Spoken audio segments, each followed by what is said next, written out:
ওৱানৰ ই সমাধান কৰাৰ আগতে তোমাক কেইটামান গুৰুত্বপূৰ্ণ কথা জানিব লাগিব ইয়াতে ৰোমান সংখ্যাংক আৰু হিন্দু আৰবীয় পদ্ধতিত মান মানে ৰোমান সংখ্যা আমি 7টা চিন ব্যৱহাৰ কৰোঁ এই 7টা চিন আমি ব্যৱহাৰ কৰোঁ এই 7টা চিনেৰে আমি গোটেই সংখ্যাখিনি আমি ৰোমান সংখ্যা যিমান আছে সিমান আমি ওলাব পাৰিম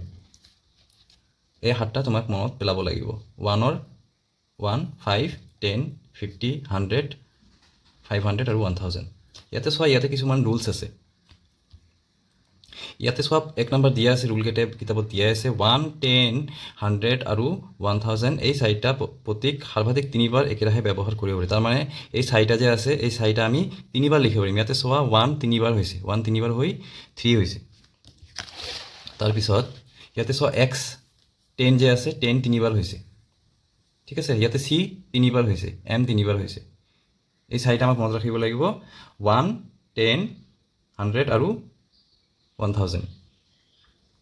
এই প্ৰতীক আমি তিনিবাৰ ম্যাক্সিমাম 3 টাইমছ আমি ব্যৱহাৰ কৰিব পাৰিম কিন্তু v l আৰু d 5 50 আৰু 500 এইকেইটা আমি এবাৰতকৈ বেছি ব্যৱহাৰ কৰিব নোৱাৰি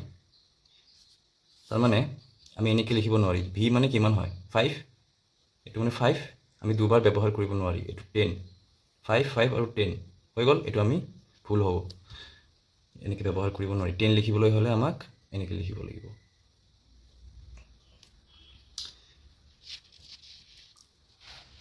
আৰু এটা চোৱা যদি আমাৰ ডাঙৰ সংখ্যাৰ আগত সৰু সংখ্যা থাকে তাৰ মানে ইয়াতে উদাহৰণ দিয়া আছে l মানে কিমান হয় 50 আৰু এটো x 10 ঠিক আছে আৰু এটো c হল 100 100 50 আৰু 10 তাৰ মানে ডাঙৰৰ পৰা সৰু হৈ গৈছে 100 তাৰ পিছত 50 তাৰ পিছত 10 এইকেইটা আমি প্লাস কৰি যাম কিন্তু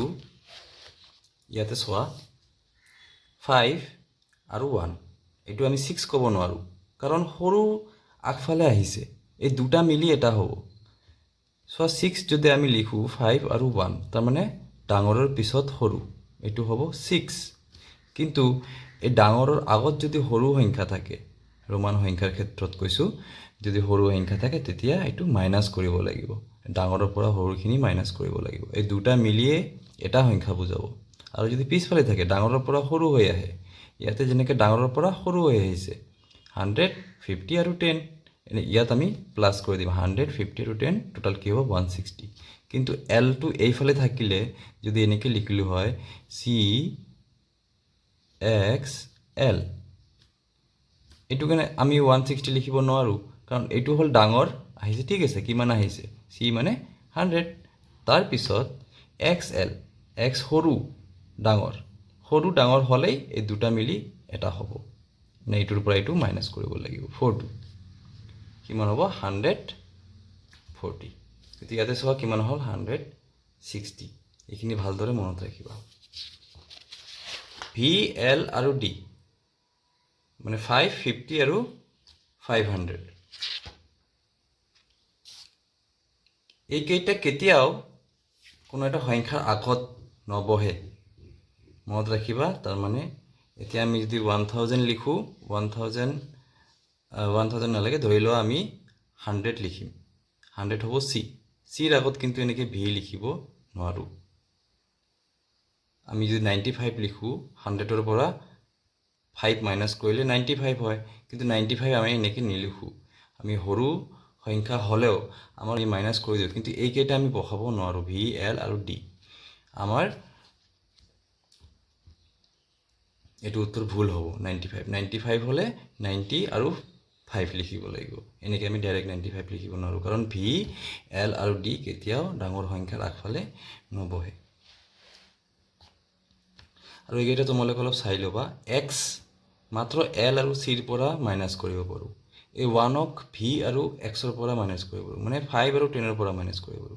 এই 10 যে আছে 10 50 আৰু 100 ৰ পৰাহে মাইনাস কৰিব পাৰো 500 ৰ পৰা আমি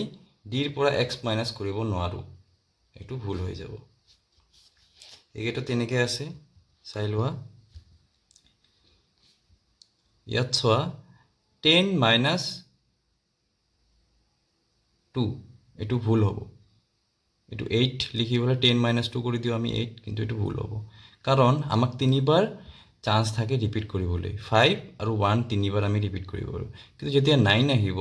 9ত আমি 4টা 1 লিখিব নোৱাৰোঁ 9ত আমাক এই 10ৰ পৰা 1 মাইনাছ কৰিব লাগিব তেতিয়া হ'ব 9 কাৰণ 4বাৰ আমি ৰিপিট কৰিব নোৱাৰোঁ 3বাৰে লাষ্ট ৰিপিট কৰিব পাৰোঁ সেইটো ভালদৰে মনত ৰাখিবা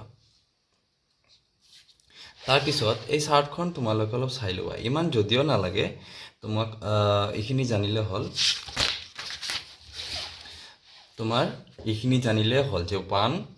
এইটো 5 এইটো 10 এইটো 50 100 500 আৰু 1000 এইখিনি চাৰ্ট তোমাক ইমান নালাগে কিন্তু তোমালোকে চাই ল'বা যদি ভুল হয় চাই ল'ব পাৰা আৰু এটা কথা চোৱা এই বাৰ যে আছে ওপৰত বাৰ থাকিলে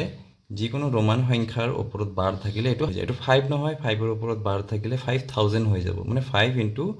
1000 এলৰ ওপৰত বাৰ থাকিলে এল মানে 50 এলৰ ওপৰত বাৰ থাকিলে 50000 হৈ যায় ঠিক আছে তেনেকৈ গোটেইকেইটা 90 1000 এইটো 9 তাৰমানে 90 ইনটু 1000 90000